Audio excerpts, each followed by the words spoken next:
پریشان تر از باد، خالی تر از پشت خود، گشتمت در به در، تو نبودی. خمار از تو بودم، خراب از خودم، در خطر بودم و در خطر تو نبودی.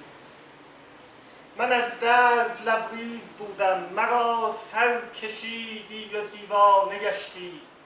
برایت چو جام شرابی شدم لب به لب، همچو دیوانگان سر به سر تو نبودی.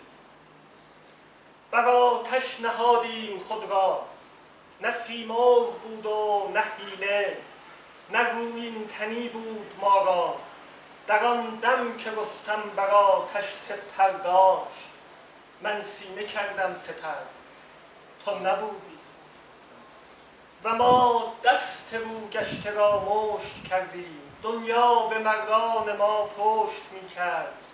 نبودی برادر، زمانی که غلتید در خون مادر پدر، تو نبودی. همینقدر از زندگی یاد من مانده که در سراشیب تاریخ وقتی که اجداد من را درو کرده بودند با تیغ‌های دو سر، تو نبودی. تو در گوشه‌ای از دلم خون به پا کرده بودی و من مسجدی بودم از سیلی روزگاران کبود. آن زمان غسل کردم به خون جگر، تو نبودی. چو ترس از دلت رد شدم، در سرت سکته کردم، به مشروطه‌چی‌ها نشان از تو دادم و پرونده چشم‌های تو را پلک بستم. دگر تو نبودی، تو را گریه کردم، ارومیه دریاچه‌ای بود در چشم‌هایم که خشکید.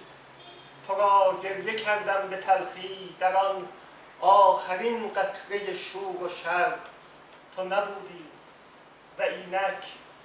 و اینک تو بر حلق من خفته خنجر، به گوشم مخوان قصه دیگر.